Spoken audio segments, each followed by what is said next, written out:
السلام عليكم ورحمة الله وبركاته. عاملين ايه؟ يا رب دايما تكونوا بخير. بجد وحشتوني قوي. النهارده بقى جايه لكم باكله حلوه قوي وهتعجبكم قوي وهتعجب ولادكم قوي قوي. الحواوشي الاسكندراني يا ناس. جايبه لكم بطريقه سهله قوي وهيطلع معاكي طعمه حلو قوي قوي. وعايزه اقول لك ان بربع كيلو من اللحمه المفرومه عملت 6 رغيفه من الحواوشي الفظيع ده. ويا ريت بقى قبل ما تشوفوا الطريقة تعملوا لايك للفيديو وشير كتير كتير، واللي أول مرة يشوفني يشترك في قناتي على اليوتيوب ويفعل الجرس عشان دايما يوصلوا مني إشعارات بكل وصفاتي الجديدة. ويلا بينا بقى نشوف طريقة عمل الحواوشي الجبار ده. أول حاجة هنجيب بولة. أنا هنا هستخدم العجان، فاستخدمت البولة بتاعت العجان وحطيت فيها 4 كوبايات من الدقيق ونص كوباية من الزيت ومعلقة صغيرة من السكر ومعلقة كبيرة من الملح. ودي الكوبايه اللي انا عايرت بيها الزيت والدقيق، مج شاي الموجود في كل بيت. و4 كوبايات الدقيق اخدوا معايا كوبايه وربع من الميه الدافيه. وشغلت العجان بقى علشان يعجنهم مع بعض كويس.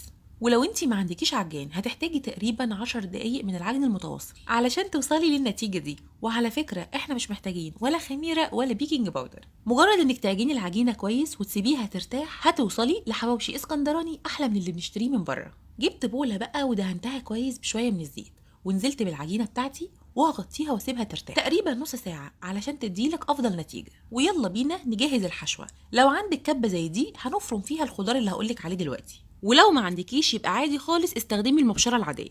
انا هنا استخدمت ربع كيلو من اللحمه المفرومه. ربع كيلو اللحمه المفرومه يا جماعه بياخد معانا ربع كيلو من البصل، يعني تقريبا 3 بصلات كبار، وقرن كبير من الفلفل الرومي. طبعا لو حامي بيبقى اخطر واحلى، بس المشكله ان الولاد الصغيرين ما بيحبوش الحامي. وتلات 4 عيدان كده من البقدونس او الكزبره بتدي طعم هايل. وفصين كبار مهروسين من الثوم. والبهارات بتاعتنا معلقه صغيره من الثوم البودر، معلقه صغيره من البصل البودر، معلقه صغيره من الفلفل الاسود، معلقه صغيره من البابريكا، نص معلقه صغيره من السبع بهارات او من بهارات اللحمه، وربع معلقه صغيره من الكزبره الناعمه، والملح حسب الرغبه. وقلبيهم بقى مع بعض كويس بايدك كانك بتعجني بالظبط لحد ما تتاكدي ان كل المكونات امتزجت مع بعضها كويس جدا. وبجيب طبق بقى وبعمل كور من حشوه اللحمه اللي احنا عملناها دي. وبالطريقه دي بتسهلي على نفسك، يعني بناخد بقى كرة اللحمه ونحطها جوه العجين على طول. طلعوا معايا 6 كور من الحواوشي، اغطيهم بقى وادخلهم يرتاحوا في التلاجة 10 دقايق بالظبط مش اكتر. ودي العجينه بتاعتي بعد ما سبتها نص ساعه. شايفين بقت جميله ازاي؟ بصراحه هي مش بقت جميله بس، هي بقت رائعه. شايفين بتمط ازاي يا جماعه؟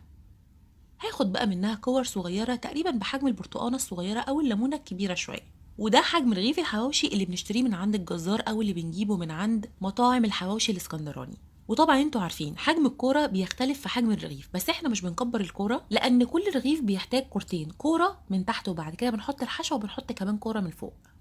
و4 كوبايات الدقيق طلعوا معايا 8 من الكور، يعني 4 من الحواوشي. وبعد ما بكورهم لازم احطهم في حاجه مدهونه من الزيت واغطيهم واسيبهم 10 دقايق. وخلي بالك لو ما غطيتهمش وشهم هيشقق معاكي، لازم تغطيهم. وبعد 10 دقايق على الكونتر عندك، رخامه المطبخ، اي حاجه كده، هنرش شويه من الدقيق وننزل بكورة العجين ونرش عليها شوية من الدقيق ونفردها كويس كده بإيدينا. وممكن كمان تستخدمي نشابة تسهل عليكي الفرد. وبعد ما بتتفرد معانا بالشكل ده بشيلها بقى احطها على جنب واجيب كورة غيرها ونفردها بنفس الطريقة، رش الدقيق من تحت ورش الدقيق من فوق ونفردها كده.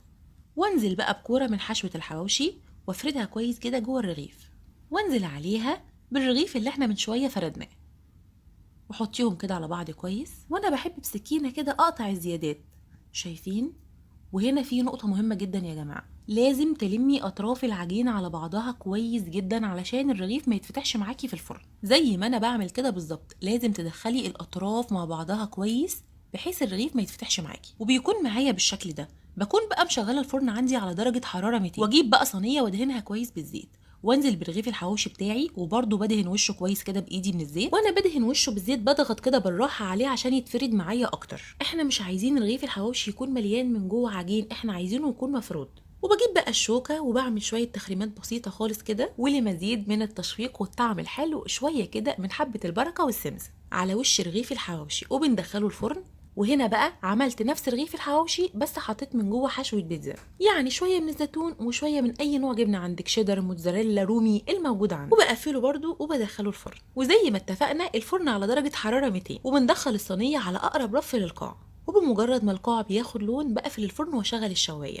هو ما بيكملش 10 دقايق وبيكون استوى وبقى زي الفل وبيقلب ريحه البيت. ريحه البيت كلها حواوشي. واهم نقطه، الناس كلها بتشتكي ان الحواوشي يا ساره بيطلع ناشف. بنطلع الحواوشي جوه صينيه، ولازم نرش الحواوشي ميه وهو سخن ونسيبه متغطي 5 دقايق، هيكون معاكي بالشكل ده وعمره ما هينشف معاكي ابدا. وشايفه بسم الله ما شاء الله عامل ازاي، وشايفه الحشوه من جوه بسم الله ما شاء الله، مفيش احلى من كده. ويا جماله بقى مع سلطه الطحينه.